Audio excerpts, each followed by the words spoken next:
ఓం మహాగణాధిపతయే నమః. ఓం గురుభ్యో నమః. ఓం శ్రీమాత్రే నమః. పరమేశ్వర స్వరూపమైనటువంటి జ్యోతిష, వాస్తు మరియు ఇతర అనేకమైనటువంటి శాస్త్రములను మనకు అందించినటువంటి మహర్షులకి నమస్కారం. హయగ్రీవ హయగ్రీవ హయగ్రీవేతి యోవదేత్తస్య నిస్సరతే వాణి జన్మకన్యా ప్రవాహవత్. అరుణాం కరుణాతరంగితాక్షీం ధృతపాశాంకుశపుష్పబాణచాపాం అనిమాదిభిరావృతాం మయూకైః అహమిత్యేవ విభావయే భవానీం. శ్రీమాత్రే నమః. మనం ఈరోజు చెప్పుకోబోయేటువంటి అంశం ఏమిటి అంటే, ఒక్కొక్క అంశము వల్ల వారు దారిద్ర్యాన్ని అనుభవిస్తూ ఉంటారు. అందులో 12 లగ్నాల వారికి, ఒకవేళ లగ్నం తెలిస్తే లగ్నం నుంచి ఫాలో అవ్వండి, లేనట్లయితే 12 రాసులు తీసుకోండి. లగ్నం తెలియదండి, కొంతమందికి టైమ్ ఆఫ్ బర్త్ నోట్ చేయరు, అలాంటప్పుడు రాసి చూసుకుంటూ ఉంటారు. అటువంటి వారు కూడా ఈ యొక్క అంశంలో, అంటే మీరు ఏ విషయాల జోలికి వెళ్ళడం ద్వారా మీకు దారిద్ర్యం అనేటువంటిది ప్రారంభం అవుతుంది, ఎటువంటి పరిసరాలు మీ చుట్టూ ఉండకూడదు, ఇవి కనుక తెలుసుకోగలిగితే మీకు దారిద్ర్యం అనేటువంటిది మీకు దరిచేరదు. గుర్తుపెట్టుకోండి. ఇది ఒక్కొక్క లగ్నరీత్యా ఉంటుంది, దానికి మంత్రం కూడా ఏం చేసుకోవాలనేటువంటిది ఉంది. ముఖ్యంగా లగ్నము రాశి ఏమీ తెలియని వాళ్ళు కూడా ఏ మంత్రం చేసుకోవాలో కూడా చెప్తాను, దారిద్ర్యం దగ్గరికి చేరకుండా ఉండడానికి. 1 by 1 మనం ఇప్పుడు చెప్పుకుందాం. ధనస్సు లగ్నము, ధనస్సు రాశి. ధనుర్లగ్నం వారికి వాళ్ళకున్న శక్తి ఏమిటంటే, స్వతహాగా గురుత్వ లక్షణాలు వాళ్ళలో ఉంటాయండి, దైవశక్తి వాళ్ళలో ఉంటుంది. అందుకే మీరు ధనుర్లగ్నం వాళ్ళని ఎవరైనా గమనించినట్లయితే వాళ్ళకి ఏదైనా ఒక సహజంగా ఉండే చదువు కంటే కూడా ఆధ్యాత్మిక సంబంధించిన స్తోత్రాలు కావచ్చు, అంటే భగవత్ సంబంధించిన ఏవైతే ఉంటే వాళ్ళు తొందరగా వాళ్ళకి కనెక్ట్ అయిపోతుంది వారికి. అయితే మరి వీరికి దారిద్ర్యం ఏ రూపంలో వస్తుంది అని చెప్పి చూసుకున్నట్లయితే, వీళ్ళకి ఎక్కువగా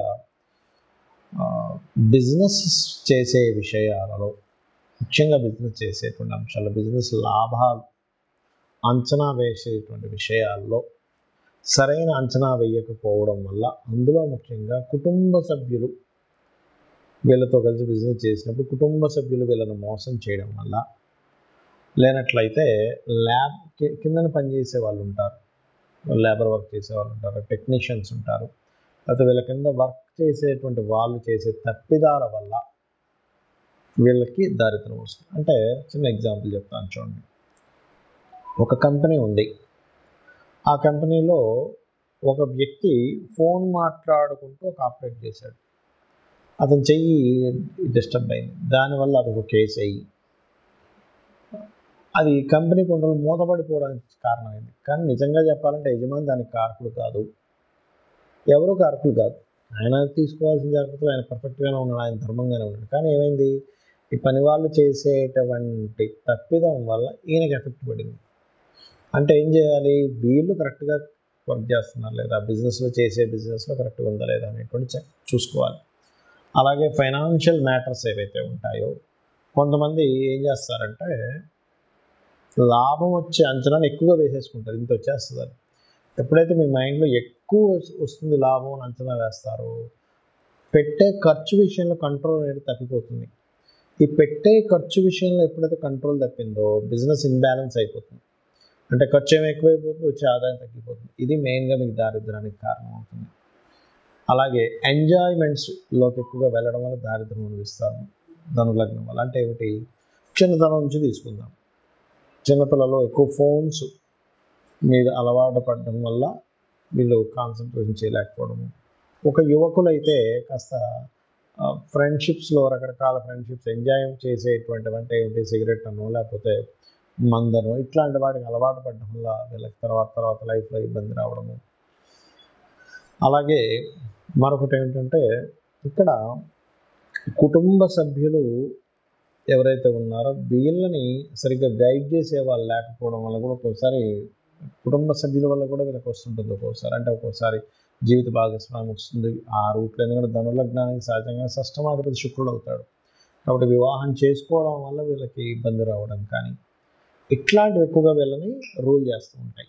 కాబట్టి ఈ యొక్క విషయాలు జాగ్రత్తగా ఉంటూ వీళ్ళు కూడా దారిద్ర సంబంధించినటువంటిది, అంటే ముఖ్యంగా ఇంకోటి కూడా ఉందండి ఇక్కడ, బ్రీతింగ్ రిలేటెడ్ ప్రాబ్లమ్స్ వల్ల, కమ్యూనికేషన్ సరిగ్గా చేయలేకపోవడం వల్ల కూడా వీళ్ళకి దారిద్ర్యం వస్తుంది. ముఖ్యంగా బ్రీతింగ్ రిలేటెడ్ వల్ల కూడా వస్తూ ఉంటుంది. అంటే ఏంటి, ఏమీ లేదు, దారిద్ర్యం అంటే బ్రీతింగ్ ప్రాబ్లం వచ్చింది, హెల్త్ ఇష్యూ వచ్చింది, చదువు టైంలో ఇబ్బంది, లేదా ఇంకోటి ఏదో బ్రీతింగ్ రిలేటెడ్ వల్ల సరిగ్గా మాట్లాడలేకపోతున్నాను, డీల్ చేయలేకపోతున్నాను. అందుకని ఏం చేయాలంటే వీళ్ళు పుష్కరాలు వచ్చినప్పుడల్లా కూడా ఖచ్చితంగా పుష్కరాలకు అటెండ్ అవుతూ జలముతో లేదా పాలతో శివునికి అభిషేకం చేస్తూ లక్ష్మీ నృసింహస్వామి యొక్క ఆరాధన ఎంత చేస్తే వీరికి అంత దారిద్ర్యం పోతుంది. లక్ష్మీ నృసింహస్వామి ఆరాధన చేయడము, మరియు వీరు కూడా ఇంద్రగోప పరిక్షిప్త స్మరతూనాభజంగికాయై నమః అనే నామస్మరణ, ఓం ఇంద్రగోప పరిక్షిప్త స్మరతూనాభజంగికాయై నమః చేసుకున్నట్లయితే అన్ని విధాలా బాగుంటుంది. సహజంగా అందరూ నన్ను అడుగుతుంది ఏమిటంటే, ఏమంటే సహజంగా దారిద్ర దేవత రాకుండా ఉండాలంటే ఎటువంటి జాగ్రత్తలు తీసుకోవాలని అడుగుతూ ఉన్నారు. దానికి చెప్తానండి. ఒకటి గుర్తుపెట్టుకోండి, ఇంట్లో గనక సూర్యోదయం అయిన తర్వాత కూడా ఎక్కడ పక్కలెత్తకుండా నిద్రపోతూ ఉన్నట్లయితే దారిద్ర దేవత ఖచ్చితంగా ఇంట్లో ఎంటర్ అవుతుంది. అంటే మీరు అనుకోవచ్చు, ఏమండి మా ఇంటి పక్కన పెద్ద బంగ్లా ఉంది, ఆ ఇంట్లో పిల్లలు అయితే అసలు పెద్దాక లేగరు, ఇంట్లో ఎవరు అసలు ఇచ్చేరైనా బాగానే ఉంది అంటే ఒకటే గుర్తుపెట్టుకోండి, వాళ్ళకి పూర్వజన్మల్లో చేసిన పుణ్యము వల్ల ధనాయోగం అనేటువంటిది బలంగా ఉంటుంది. అంత మాత్రం చేత వాళ్ళు హ్యాపీగా ఉన్నారని అనుకోకండి. వాళ్ళకి దరిద్ర దేవత అంటే కేవలం డబ్బులు లేకపోవడం మాత్రమే కాదు, గుర్తుపెట్టుకోండి, రోగాలు వస్తుంటాయి మనిషికి. లేనట్లయితే నిందలు ఎక్కువ పడుతూ ఉంటారు. ఇలా ఒకటి కాదు రెండు కాదు చాలా ఉంటాయి. ముఖ్యంగా రోగరూపేణ ఎవరైతే సూర్య భగవానుడు సూర్యోదయం అవ్వకముందు ఎవరైతే నిద్రలేస్తారో వాళ్ళకి రోగాలు వచ్చేటువంటి ఛాన్సెస్ తక్కువగా ఉంటాయి. సూర్యోదయం అయినా కూడా అలాగే నిద్రపోతుంటే రోగం వచ్చే ఛాన్సెస్ ఎక్కువగా ఉంటుంది. ఎందుకు అంటే ఈ రోగానికి సూర్యుడికి సంబంధం ఉంటుంది. సూర్యుడు వచ్చేసరికి మనం తెలివేసి ఉన్నాము అంటే రోగం రాదండి. ఎందుకంటే సహజంగానే సూర్య భగవానుడు ఆరోగ్య ప్రదాత కాబట్టి, ఆరోగ్యం భాస్కరాదిత్యది అంటూ ఉంటారు కాబట్టి ఇది ముఖ్యంగా పాటించండి. అలాగే ఇంట్లో పాత వస్తువులు, శాస్త్రం ఏం చెప్పిందంటే పాత మనుషులు అంటే ఏమిటి, బాగా ఏజ్డ్ పర్సన్స్ ఇంట్లో ఉండాలి. ఎందుకంటే వాళ్ళ సూచనలు వాళ్ళ అనుభవాల ద్వారా మనం రక్షింపబడతాం. కానీ విరిగిపోయినవి పాడైపోయిన వస్తువులు ఇంట్లో ఉండకూడదని చెప్పింది. అవి ఎంత ఎక్కువగా ఉంటాయి ఇంట్లో, పనికిరాని వస్తువులు అంత దారిద్ర్యం పెరుగుతూ ఉంటుంది. ఇంట్లో బూజు ఎక్కువ పట్టడము, పాత గోడలుగా ఉండడము, ఇల్లంతా మట్టి కట్టుకుపోయినట్టుగా పాతగా అయిపోవడం, ఇది కూడా దరిద్రానికి సంకేతం. ఇంట్లో చినిగిపోయిన వస్త్రాలు ఉన్నట్లయితే, ఇప్పుడు ఒకటండి, ధనం లేదు, బాగా పేదరికం అనుభవిస్తున్నారు, చినిగిన వస్త్రం వేసుకోవడమే అతనికి ఇంకా గత్యంతరం మరొకటి లేదన్న వాళ్ళకి మనం ఏం చేయలేము. కానీ కొంతమంది ఏం చేస్తారంటే తెలియక చినిగిన వస్త్రం ధరిస్తారు. ఏం కాదులే, డబ్బులు ఉన్నా కూడా కొంతమంది అటువంటివి ధరిస్తే దారిద్ర దేవత వస్తుందని చెప్తుంది శాస్త్రం. ఎందుకు అంటే చెప్తాను చూడండి, చిన్న లాజిక్ ఇక్కడ ఏం లేదు. చినిగిన వస్త్రం వేసుకొని ఎక్కడికి వెళ్ళాను, చూశాడు, మన మీద అంచనా వల్ల ఆ వ్యక్తికి చినిగిన వస్త్రాలు వేసుకున్నా అంటే ఈ వ్యక్తి దగ్గర ఏమీ లేదేమో, చాలా దారిద్రంలో ఉన్నాడేమో, ఈయనకి పెద్దగా మనం మర్యాద ఇవ్వవలసిన పని లేదు అనుకునే వాళ్ళు కూడా ఉన్నారు. అందరూ అలా ఉన్నారని నేను చెప్పట్లేదు. కాబట్టి ఆ యొక్క విషయంలో వస్త్రం చాలా జాగ్రత్తగా ఉండాలి. వస్త్రం చాలా మంచి వస్త్రం వేసుకోవాలని మనకు శాస్త్రాలు చెప్తున్నాయి. అలాగే మరొకటి ఏంటంటే, ఇక్కడ మీకు లగ్నం తెలియదు, రాశి తెలియదు, కానీ దరిద్రం రాకూడదు. కొన్నిసార్లు ఏమవుతుందంటే దారిద్ర భావము అని ఉంటుంది జ్యోతిష్ శాస్త్రంలో. 3వ స్థానాన్ని దారిద్ర భావము అంటారు.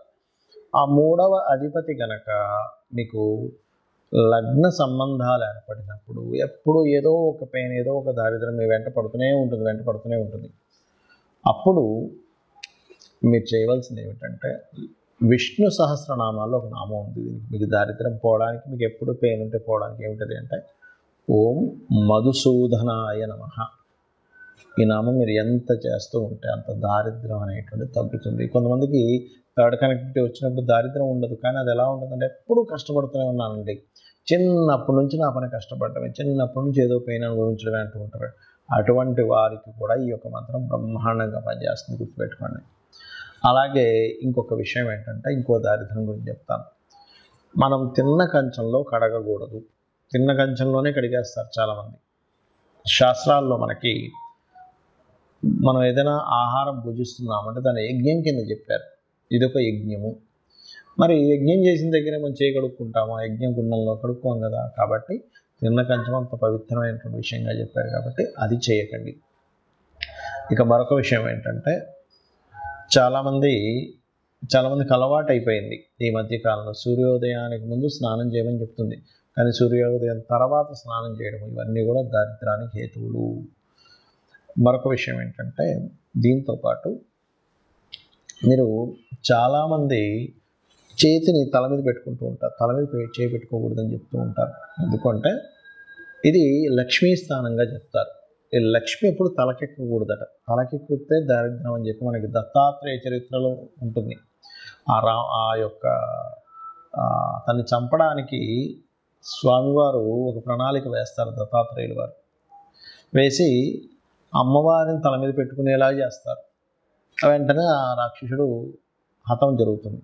కాబట్టి పెట్టుకోకూడదని చెప్పి చెప్తుంది శాస్త్రం. దీనికి మళ్ళీ ఎక్కడెక్కడ చేయి పెట్టుకుంటే మంచిది అనేటువంటిది పాదం దగ్గర, మోకాళ్ళ దగ్గర, కాళ్ళ దగ్గర, పొట్ట భాగంలోని, ఈ రకంగా ఈ నుదుటి భాగంలోని ఇక్కడ చేతులు పెట్టుకొని కొన్ని నామాలు, లలితాసహస్రనామాలు చదివితే అదృష్టం కలిసి వస్తుందని చెప్పింది శాస్త్రం. ఎక్కడా కూడా మీరు ఓన్లీ తల మీద పెట్టుకోకుండానే కాకుండా ఎక్కడ ఏ బాడీలో ఏ పార్ట్ దగ్గర మీకు హస్తాన్ని పెట్టుకుని మంత్రం చదువుకుంటే మంచి ఫలితాలు వస్తాయి అనేటువంటిది కూడా చెప్పింది చెప్పాలంటే. దానికి మళ్ళీ తగ్గట్టుగా దానికి సంబంధించినటువంటి రెమెడీస్ కూడా చెప్పడం జరిగింది. అలాగే మరొకటి ఏంటంటే ఈ దారిద్ర్యం అనేటువంటిది ఒక్కోసారి మనకి జన్మజాతకంలో 3వ అధిపతి మహాదశలు నడిచేటప్పుడు కూడా ఉంటాయి. మరి అప్పుడు ఎలాగ దాన్ని జయించాలి? ఎందుకంటే ఆ మహాదశ నడుస్తుంది కదా అన్నప్పుడు ఒకే దగ్గర స్థిరంగా ఉండకుండా మారుతూ ఉంటే మీ లైఫ్ బాగుంటుంది. అప్పుడు ఎందుకంటే 3వ అధిపతి లగ్న సంబంధం ఏర్పడింది, ఎవరికైనా దరిద్ర యోగం ఏర్పడింది. అప్పుడు ఆ జాతకుడు ఆ ఉన్న ఊరు నుంచి వేరే ఊరికి వెళ్ళి బ్రతికితే బాగుంటుంది. చాలామంది చూడండి ఊర్లలో ఏదో పని చేసుకుని బతుకుతారు, అసలు ఎదగరు. కానీ అదే వ్యక్తి సిటీకి రాగానే మళ్ళీ బాగుంటుంది. ఎందుకు? ఆ వ్యక్తికి ఉన్న స్థలం నుంచి మారే యోగం ఉంటుంది. అప్పుడు ఆ దోషం అనేటువంటి ఆ రూపంలో పోతుంది. అలాగే మీ ఇంట్లో పాత వస్తువులు, పాత బట్టలు ఎక్కువగా ఉన్నాయి కానీ మీరు వేసుకోవట్లేదు. అలాంటప్పుడు ఆ బట్టలను చక్కగా ఉప్పుని నీటిలో ముంచి తీసేసి ఆరబెట్టిన తర్వాత వాటిని దానంగా ఇచ్చేసేయండి. ఇంట్లో వాడకుండా పాతగా అలాగే ఉండిపోతే అది కూడా చాలా పెద్ద, అందులో ముఖ్యంగా వస్త్రాలకు సంబంధించిన విషయంలో. ఇంకోటి ఏంటంటే చాలామంది ఈ తల మీద ఉండేటువంటి, శిరస్సు మీద ఉండేటువంటి ఈ ఏదైతే జుత్తు ఉంటుందో దానికి లోపల కొంతమందికి డాండ్రఫ్ అనుకోండి, లేకపోతే మట్టి కానీ ఎక్కువగా ఉంటుంది గడ్డానికి, తలకి. అవి ఎక్కువగా ఉండడం కూడా శాస్త్రంలో మంచిది కాదని చెప్పారు. ఇక్కడ మీరు సైంటిఫిక్గా కూడా ఆలోచించినట్లయితే దానివల్ల మనిషికి రోగం వచ్చే ఛాన్స్ ఉంటుంది. రోగమే దారిద్రంగా కూడా చెప్పింది శాస్త్రం. కాబట్టి ఈ యొక్క అంశాలు జాగ్రత్తగా ఉండాలి. మరొకటి, ఎక్కువ దారిద్రం ఎందుకు వస్తుంది అంటే అన్నదమ్ములతో మీరు సరిగ్గా చేయాల్సిన కమ్యూనికేషన్ సరిగ్గా చేయకపోయినా అనవసరమైన ద్వేషాలు పెంచుకున్న దారిద్రం వస్తుందని చెప్తుంది శాస్త్రం. అంటే అన్నదమ్ములతో, అక్క చెల్లెలతోని చిన్న చిన్న విషయాలు పట్టుకొని వాటిని ద్వేషంగా మార్చుకొని వాటిని మిస్అండర్స్టాండింగ్గా చేసుకుంటాం. ఎందుకంటే 3rd హౌస్ ఈజ్ దారిద్ర స్థానం. 3వ స్థానాన్ని దారిద్రము, పరాక్రమము, పౌరుషము, ధైర్యం ఇవన్నీ చెప్పారు. అందులో దారిద్రం కూడా ఉంటుంది. మీరు ఇక్కడ ఎప్పుడైతే మీరు ఇది చేస్తుంటారో అదొకటి. ఇంకా అన్నిటికంటే గొప్ప చెప్తాను చూడండి. మీరు గాసిప్స్ కనుక వాళ్ళు అలాగంట వీళ్ళు ఇలాగంట అని ఎంతైతే మీరు చెప్పుకుని ఉంటారో అదే మెయిన్ ముఖ్యంగా దారిద్రానికి హేతువుగా శాస్త్రాల్లో చెప్పబడింది. దానికి మరి ఏమిటండి పరిష్కారము అంటే మధుకైటబుల వధ అని ఉంటుంది శాస్త్రంలో. మనకి మీరు వినే ఉంటారు. విష్ణువు యొక్క చెవులో నుంచి వస్తారు మధుకైటబులు అని ఇస్తారు. అతను బ్రహ్మని మాతో నువ్వు పోట్లాడు, లేకపోతే నువ్వు మా చేతిలో చచ్చిపోతావు, సంథింగ్ అట్లాంటి భయపెట్టేసరికి ఆ బ్రహ్మ వెళ్ళి విష్ణుమూర్తిని ప్రార్థించడం జరుగుతుంది. అప్పుడు విష్ణుమూర్తి నిద్రలో ఉన్నట్టుగా ఉండగానే ఆ నిద్రకి ఎవరైతే కారకులో ఆ అమ్మవారిని ప్రార్థించడం జరుగుతుంది. అప్పుడు ఆ మధుకైటపుని సంహరించడానికి ఆ యొక్క మహావిష్ణువు నిద్ర లేచి వాళ్ళిద్దరితో యుద్ధం చేస్తాడు. కానీ ఎంత యుద్ధం చేసినా వాళ్ళు చనిపోరు. అప్పుడు వాళ్ళు ఏం చేస్తారంటే కాసేపు రెస్ట్ తీసుకుంటా అన్నప్పుడు ఈ అమ్మవారిని అడుగుతాడు మహావిష్ణువు, తల్లి నేను ఎంత సంహరించినా వీళ్ళు చావట్లేదు, మరి ఎలాగా అంటే ఒక ఉపాయం ఇస్తుంది అమ్మవారు. ఏమిటి ఆ ఉపాయం అంటే, ఇతనే వరం ఇస్తా అంటాడు మధుకైటపుడు విష్ణువు. నేను మీతో ఎన్ని సంవత్సరాలు 1000 సంవత్సరాలు యుద్ధం చేసిన అయినా సరే మీరు చాలా బాగా యుద్ధం చేశారు, కాబట్టి నేను మీకు వరం ఇస్తున్నాను తీసుకోండి అంటే, వాళ్ళ మతం ఉంటుంది కదా, ఏంటి నువ్వు మాకు ఇచ్చేది ఏంటి వరం, నేనే మీకు వరం ఇస్తున్నాను అంటాడు ఆ మహావిష్ణువుకి వీళ్ళిద్దరు అన్నప్పుడు. అప్పుడు ఆ మహావిష్ణువు ఏం చేస్తారంటే, సరే మీరు మాట తప్పకూడదంటే సరే మాట తప్పమంటారు. మీరిద్దరూ నా చేతిలో చనిపోవాలని మహావిష్ణువు కోరుకుంటాడు. అప్పుడు వాళ్ళు ఏం చేస్తారంటే, ఓహో అలాగా అయితే చనిపోతాం, కానీ నీరు లేని ప్రదేశంలో మమ్మల్ని చంపాలి అంటారు. కానీ అది మొత్తం నీరే.